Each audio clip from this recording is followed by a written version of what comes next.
everybody, and welcome to this episode of the Purpose and Profit Sisterhood. I am here today with the fabulous Cara Stefani Barnes. Did I pronounce it right? Yep, perfect. Stefani or Stephanie? Stefani like Gwen. Yep. Barnes. All right. And we're going to be talking about the operational side of your business, which is something that we don't actually spend much time on here. And we need to, because it's equally as important as the sales and marketing side. No point in selling things if you can't deliver them. So I'm glad you're here. Thank you. And where are you joining us from?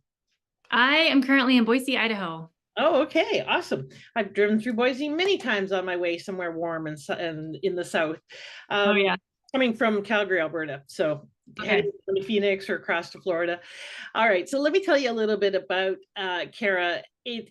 Over the past decade, Cara Barnes has played a pivotal role in helping million-dollar speakers elevate their businesses by serving as their trusted second in command, expertly optimizing day-to-day operations and ensuring the seamless execution of their visionary strategies. Oh my goodness. My shoulders just went down. I went, oh, I need a second in command so bad. I had a really good one, but he got too busy and away he went. And oh yeah, it makes such a difference. All right. So welcome and thank you for that intro. But now we want to find out the real juicy bits. So tell us something about you that no one would guess by reading your website or your bio or anything like that. What's something that they would be surprised by? So the first thing that comes to mind is that for being an operations person, I don't love tech that much. I don't love automations that much. I love organization and sort of the brain hacking part of it that makes the people plug into it effectively, right? It doesn't matter if you have 15 automated tasks set up, if they pile up and you end up with 15 red due dates and no one's doing them. So I think that's something that people are always surprised when I'm not coming in and building automations left and right and making everything as fancy and teched up. I sort of start with like, what's realistic for getting team members to do the things you need them to do. So that's something that's, I think, a little counterintuitive for people when they start working with me. All right. And so tell us what your journey has been. How did you get to this business? Yeah. So I worked in online business spaces through college. So I worked through a virtual assistant firm and became their marketing specialist over time. I really enjoyed that, but then there wasn't a lot of upward mobility in a virtual assistant firm. So I started an agency with a friend of mine a year out of college and learned a ton really quickly, good and bad, and everything in between.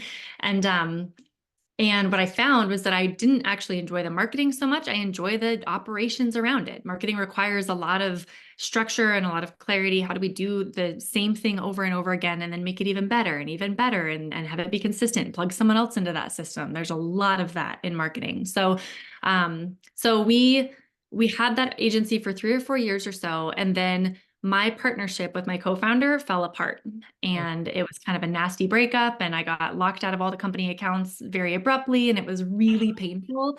He's a family member. It was a lot of heartbreak Yeah. and more lessons, good things to be reflecting on and figure out like, where do I need to have ownership and what I didn't do right. And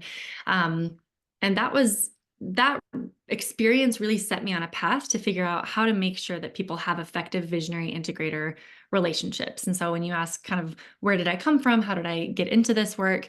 I feel really passionately about helping people find a solid second command that fits their personality, that fits their philosophy of what they want to build in their business.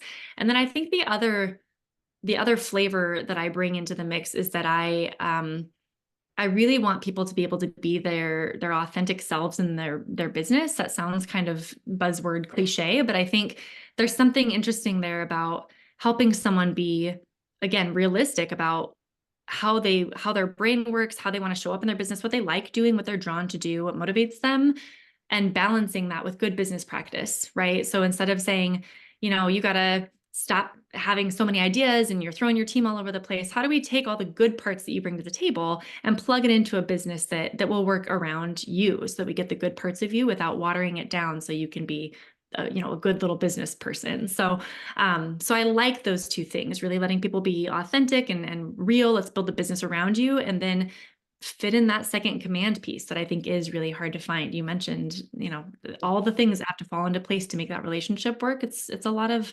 work. It is. It really is. And so what kind of led you to want to do this kind of work? What's your why or purpose in life? Because I get that, on you like that side of work and that's what you got into. By the way, do you like have Christmas dinners and stuff with that family member? Are they still around? No, no, and we have been around each other enough that it's kind of dissipated. It's been, I don't know, 10 years or something now. Um, and we still, when all of that is sort of set aside and we're just in a family situation, we're able to still laugh and we kind of like jump back in and are able to banter the way we did before because we were really good friends, So I'm grateful for some of that, but we haven't had a conversation about it yet. I'm kind of waiting for some of that to resolve. But I mean, to that point, I think in small business, I'll answer your question. It's so personal, right? Like whether you're family or not, like you become really good friends with the people that you work with day in, day out. And especially when you're an entrepreneur and people are bought into your mission, there's a lot of emotion around it. So I'm optimistic that relationship will fully heal. But I think in terms of my why, I want people to find work that they love doing and find people that they love doing it with and not feel like they have to sacrifice a lot. I see a lot of entrepreneurs in hustle mode where they are really grinding and they're exhausted and they're burning out and they're not really enjoying what they're doing. And it creates these really high highs and really low lows. And then I see them slowly, their LinkedIn pops up that they're kind of back as an employee and then back into corporate or, like it doesn't last. And that really makes me sad. So my why is to help people continue to be able to have a sustainable income source and have enough strong business savvy and practices in place that they can continue doing the thing that really lights them up. Because I think that quote that says, the world needs more people doing what lights them up and that, we don't need more people doing the status quo. We need whatever your specific light is. I really feel strongly about that. And I think entrepreneurship is one of the cooler ways to do that. If you can make your 40 hours a week be something that lights you up, my gosh, do that. Let's figure out how to make that work for you. Right. I love that. So what I hear in that why is that what you're really after is getting more lit up people around the planet. Yeah, I Yeah. think so. And more people, I mean, I had a friend this weekend ranting at me about capitalism and I'm like, I get it, man. Like, it's rough out there, but I think I'm like, let's be honest about the system that we're in. If you need to make an income and you've got a lifestyle to maintain, and you've got a certain mark you want to meet, why not do that doing something that you love and do it like something that really shows your gifts? And yeah, less people on this planet feeling like I got to put in my 40 hours and then I can live in the evenings and weekends. That's not a compelling, reason for me. Yeah. So Well, yeah. and then they don't live in the evenings and weekends because they're usually too exhausted and bummed out and depressed from the time that they've been at work. So they tend not to enjoy the rest of the time anyway. So um, Yeah. so the operational side of things, that's often a thing that a lot of entrepreneurs don't want to deal with. That and bookkeeping tends to be the two, and technology, the areas that are the most daunting for a lot of entrepreneurs, because most of them come up through the technician side of things. They are the cabinet builder that makes cabinets, or the massage therapist who likes hands-on, or the coach who loves to work with people. They don't Yeah. necessarily want to be doing spreadsheets. So how do we shift let's start with the big picture. How do people need to think about operations so that it doesn't become this dreaded should and have to? Yeah, great question. Um, and there's no magic pill to not make it a have to. I will tell you, it takes a while to appreciate. Um, I think bottom line, the importance of operations and the reason that it's critical to lean into it as an entrepreneur is that it will allow you to prioritize effectively. And it's not a matter of getting all the things done in your day. It's a matter of getting the right things done in your day, right? And when you operationalize and you're able to see realistically, here's the things that I need to complete today, you can start from that comprehensive list and choose the things that really require your attention to move the biggest needle forward instead of I don't know, I've got these 15 Post-its, I want to get through them all, whatever they are, right? And there's some important things and some like frilly things and some things you don't even remember why that's there. And so the more that you can get yourself to be organized and intentional about the way that you approach your work and how you show up in your workday and move through one thing at a time, that's the natural consequence, is that it forces you to make those priority decisions over and over. One of the things that I'm often helping speakers with is implementing a project management tool. So Asana is the tool of choice I use, but we've helped people with Trello or Monday or ClickUp, all of those.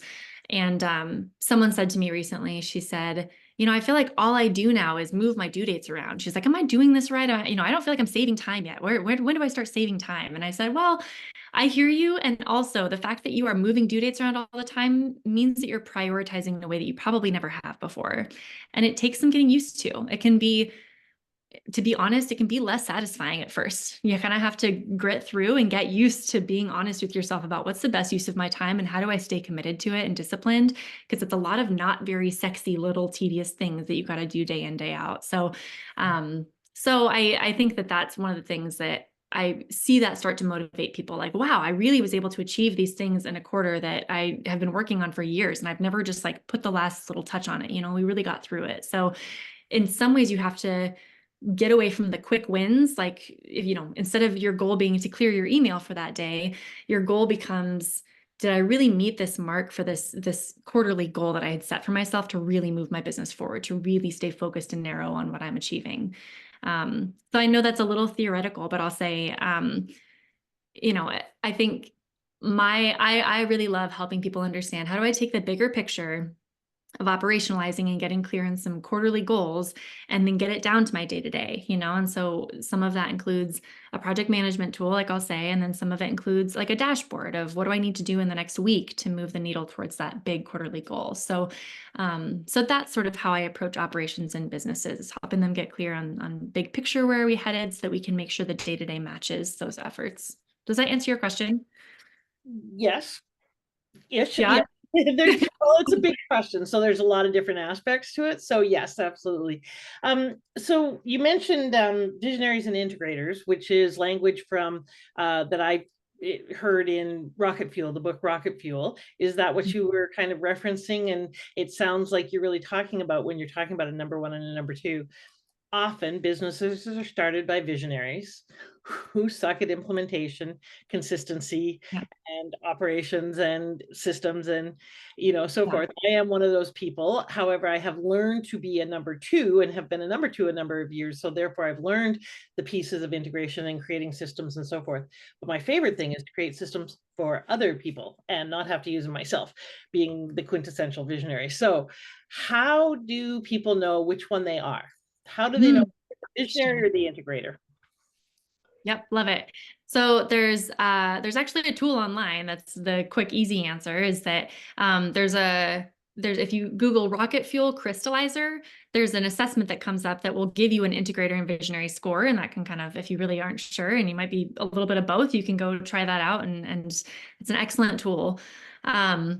But I can also give a quick summary. So the visionary is responsible for generating new ideas. They're responsible for knowing the market trends. They're responsible for big relationships and closing big deals. They're typically the one who, like you said, is passionate about the mission itself. So like, what's the impact that we're trying to have and how are we trying to do it? They're very excited about all of that. And as a result, they are the one who casts the vision. Here's how we're going to go about it, right? The integrator is the one who takes the vision and is responsible for implementation. The integrator makes sure that we've got the right seats in place for knowing the market. The integrator makes sure that seats. Oh, there we go. Oops, sorry. I'm there. Okay. I'm just trying to post something in the Facebook. I'm trying to put the link assessment into the group, and you came up over on my other screen. I'm everywhere. Well, yeah, I'll just say that the integrator is really responsible for making that vision come to life. So that includes making sure that we've got clarity about what the seats are that need to be in place, and the timing of it. At what point are you ready to bring on an accountant and a graphic designer, and what's the correct, sensible investment there? And then making sure we've got the right personnel in those seats is a big one. And then at the end of the day, oftentimes a visionary and integrator, they're coming to a problem from two different sides of things. The integrator in a small business is often forcing strategic conversation, right? So where the visionaries why might be because that's what people are talking about right now. That's the exciting thing, or that's the thing that I think makes sense because I see other people doing it. And the integrator is the one to ask the hard questions about, like, okay, well, how is that going to affect this existing strategy? And how, like, what does that mean about this person's role? Or how are we going to, like, who's going to take this on, right? And if we're going to take this on, what are we taking off our plate? So they help make sure that things are realistic execution, and that things don't just get done, but they get done well and in a strategic way. So I see a lot of people bringing on a second command for the first time who they're not used to running something by someone. They're not used to having someone poke and challenge and really think through the implementation and critically think through the implementation of something.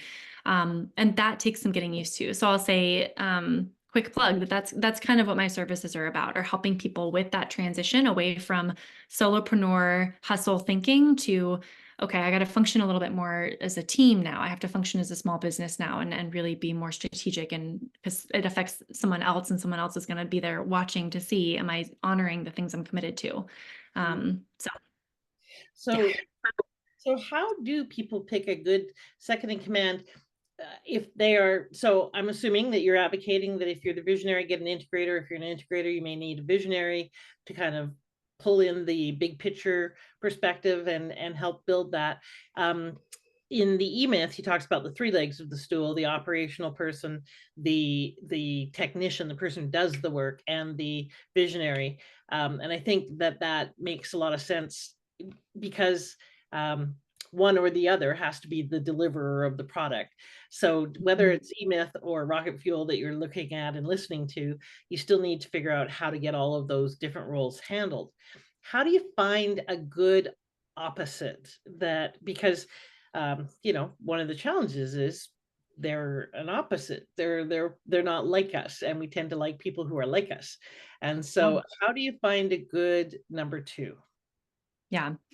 Yeah. So, excellent question. And it's a hard one. I think, my immediate answer is, regardless of how you go about the recruitment process, and, I can speak a little bit more to that, but regardless of all of that, I think having a strong precedent of honest communication, and from the very beginning being able to say, how do I be the best person you've ever worked with, and what drives you crazy about, past people that you've worked with, and having, like, we call it designing an alliance. So that's the very first conversation we have, is we go through a long list of questions of that nature that say, I want you to be really honest with me about, like, how does it look when you're feeling frustrated, or, do you tend to shut down, or do you tend to get flustered, or, what does that look like when it's not going well, and how can I show up in that moment? How can I support you in that moment? So, I mean, just the way you would design a romantic relationship, or, a friendship, you got to be able to have really vulnerable conversations about, like, here's my weak spots, and here's how I would love for you to support me in those moments.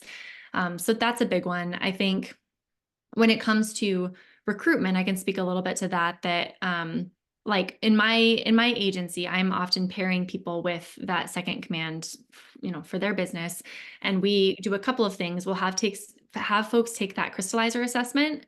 And we often look at the results and sort of see, where are we both weak? Like, what are the weak spots that we've both got, where we're going to have a conscious discussion about, or conscious decision about who's going to take that on, if neither of us are prone to step in and do that thing.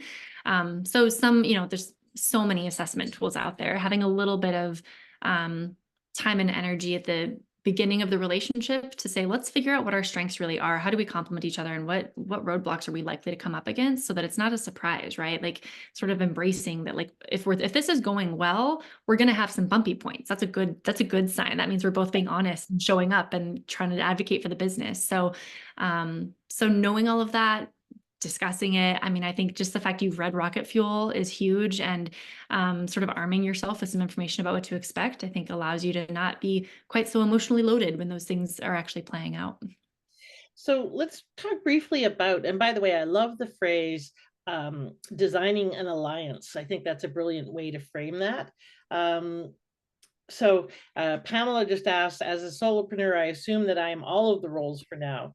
Any advice for that stage? Great question, Mhm. Pamela. It is a great question. Yeah.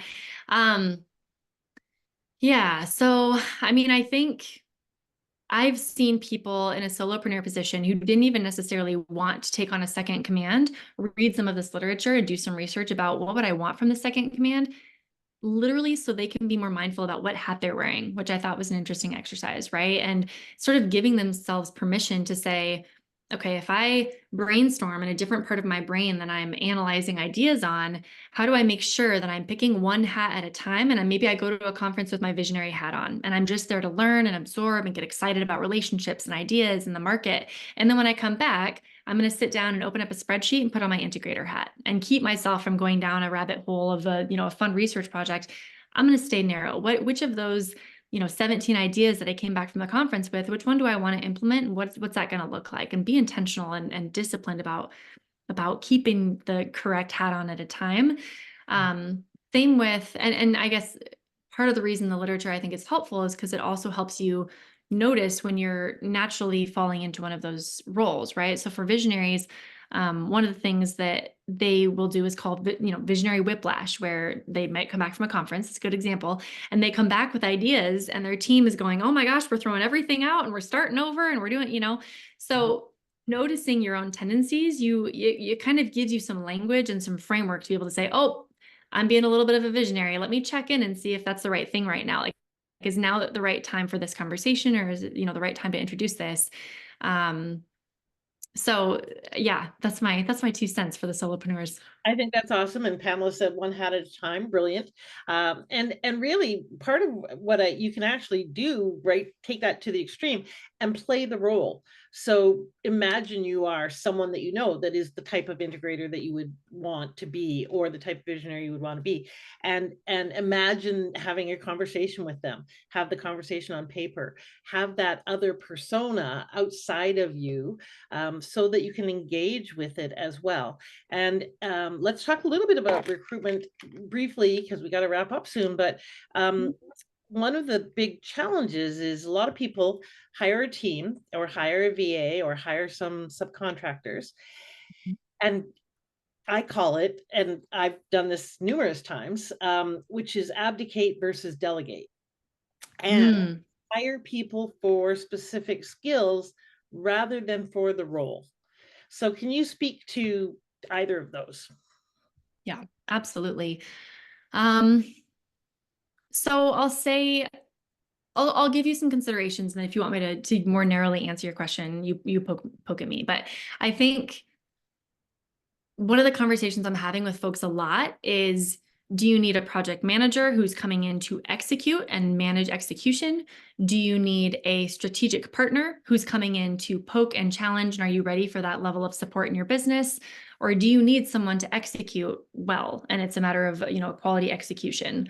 I had this conversation in the last week with a client that they know they need somebody in there. They know they need more hands on deck, but they can't answer that question yet. And I've had to continue sort of bringing that back to the forefront. Like, okay, before we talk about, Ashley, this person you met over here who might be really good fit, or this, your aunt knows how to do this or that. Let's set that aside for a minute, because you're right. I think it is hard to not get excited about the people that who might be a fit.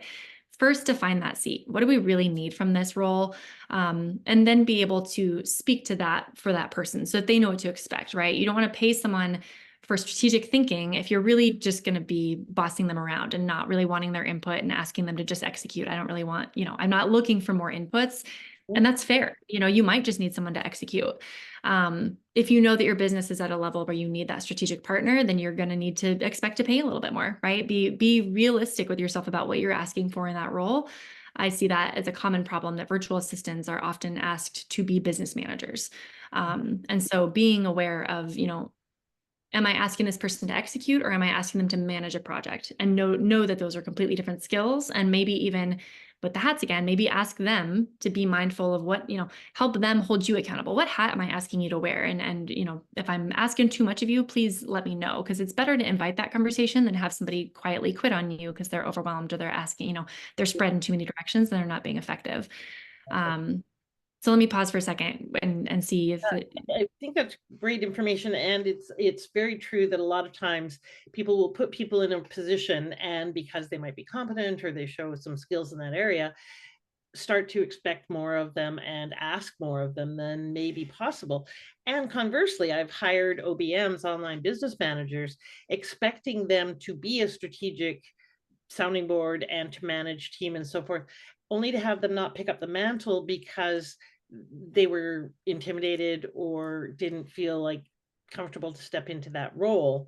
And so then when they didn't, of course, I started picking up the slack, which then further helped them not pick up the slack and not do the role. So really have to be clear on where your job ends and theirs starts. So yeah, let's tell people a little bit about how they can find you. So Sure. Yeah. So my website is backstageops.com. If you're interested in hopping on a call and learning a little bit more about second command services and operations and how that might look in your business, you can schedule a call with me through the website. You can also find me on LinkedIn. I'm Kara. I suppose my name will be on Facebook, but Stefani, Stefani Barnes. And yeah, just reach out to me there, and I'd love to connect. It's fun for me to see all the different ways that people go about designing operations. And so every once in a while, someone books a call just to sort of brag and say, look at all the things I built. What would you do differently? And I'm happy to have that conversation. I can nerd out about operations all day. So yeah, in I love touch. that. And you want to find someone who's really passionate about that, about the nerdy, someone who wants to nerd out about operations, because the more people love what they do, the more they do, the more likely they will do it well and Yeah. for a long time. And so rather than trying to put that square peg into a round hole, which I have done numerous times with various VAs, and other subcontractors, it's better to find someone who loves doing what they're doing, hire them at the appropriate level, pay the appropriate amount, and get the appropriate services. You're not guaranteed to. You still have to test people. You still have to make sure there is you still have to design the alliance. Sorry, really love that phrase. And make sure that that is the right fit, because not everyone's a fit. So it is a case of dating until you find the person you want to marry. And so you might not find that person on the first date. What's one last piece of advice you'd like to leave everyone with, Kara? Um, I think I would just offer that if you're interested in doing more, if you're interested in having a second command in your business, one of the things that you probably need is enough operational infrastructure to really set that person up for success. So, same way I'm saying, invite conversation about designing that alliance, invite conversation about what that person needs to be successful. And do you have enough infrastructure in place? Do you have a CRM? Do you have a project management tool? Are you mindful of how you do email? Are some of those things strong, so that when you bring someone in, you can actually leverage their talent and get the most out of what they're bringing to the table? That's, when it comes to having that second command relationship work and the readiness factor, there's a lot that you can do to lay a good foundation so that when someone comes in, you can plug them right into a system. Awesome. Yep, that makes a whole lot of sense. And so give everyone your website one more time. BackstageOps.com. .com. All right, awesome. The nice spotlight awaits and a nice microphone. And Yep. really, truly, you do want to have someone that has your back and that can support you. And you need to really ask yourself, are you willing to ask for and receive support? Many entrepreneurs will hire people and ask for the support, but then they won't let it make a difference to them. They can't receive it. So it's not just a question of opening your arms, it's allowing yourself to receive the support as well. And if you're Yeah. not at that stage, be honest with yourself, save a lot of time and effort and money until you get to a point where you're willing to let others support you. And they may not always do exactly what you would do or the way you would do it. And that's probably a really good thing. Thank you so much for being here, Kara. And thank you for being one of those supporters that is in the backstage, in the background. Often don't get enough credit for the difference that you make. And people like you that are the supporters in the background, the difference that you make. But it's so, so valuable, such valuable work. So please do reach out to Kara if you're at a stage where you think, I'm ready to call in support and let it make a difference to me. It's probably really wise to start with someone who is not doesn't need your hand holding, but will hold your hand. That's probably a good place to start.